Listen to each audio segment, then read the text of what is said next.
Hello and welcome to my channel Happy Hours. In my last video, I discussed about the different GST rates and about the problem of black money. In this video, I'm going to talk about the tax avoidance and the taxes in news. I'm going to deal with the topic helicopter drop economy.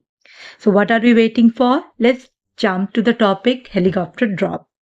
A country's central bank sets in interest rates to reach economic growth targets. However, a helicopter drop means that the central bank cannot use interest rates to recover any cost because the money is not linked to a borrowed asset, or we can say a loan.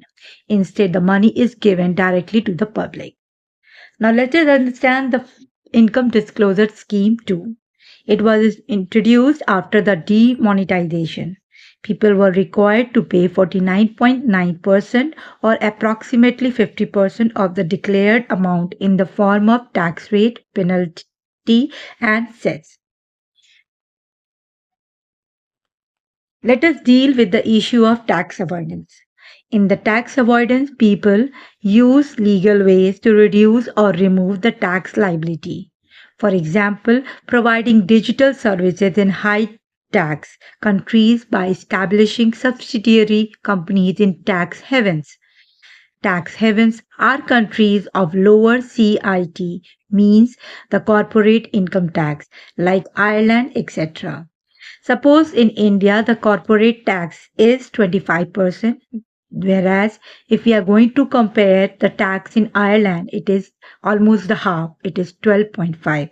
So the companies like Facebook, Twitters, they are having a major company in USA, but they are having a subsidiary company in Ireland.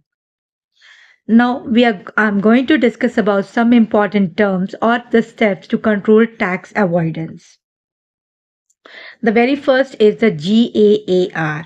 The full form of it is General Anti-Avoidance Rules. Comprehensive Rules of India regarding tax avoidance. Next is POEM, Place of Effective Management. Next is BEPS project, Base Erosion and Profit Shifting.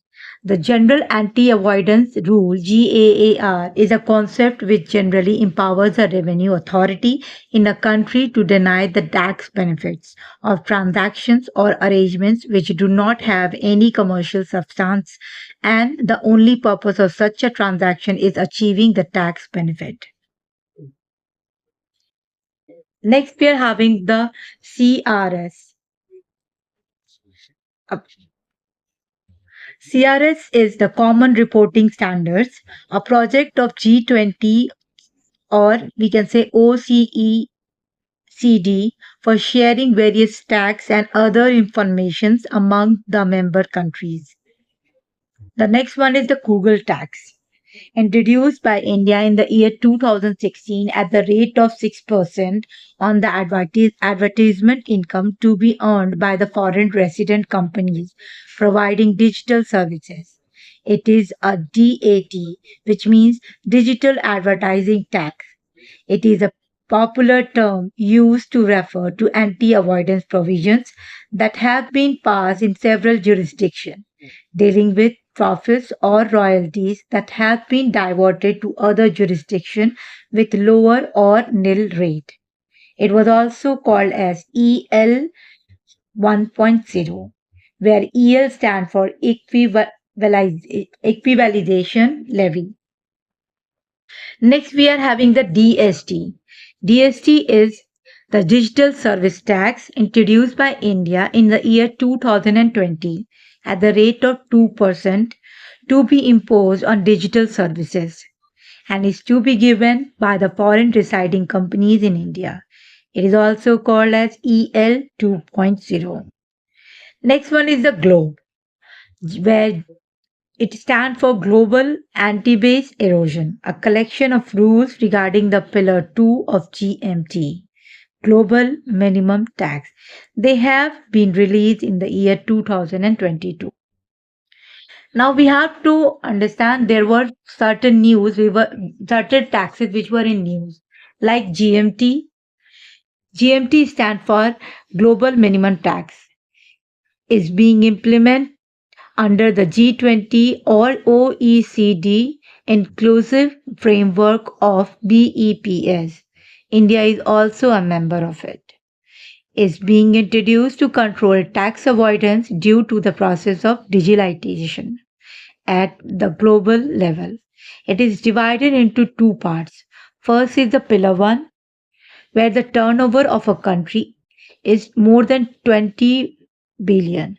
At least 25% of corporate income tax is to be given on excessive profits in the country of operation. Next one is the pillar 2, where the turnover of a company should be more than 750 million. Effective minimum CIT corporate tax of 15% is to be given. If a country is having the corporate income tax less than 15%, then the home country will charge a top up tax rate from the parent company so that the effective rate may reach to the level of 15%. From the year 2024 onwards, the Pillar 2 of GMT is being implemented. The rules regarding the implementation has have already been released in the year 2023 in the name of Globe. Second is the inheritance tax. It is being recommended by some people to control inequalities.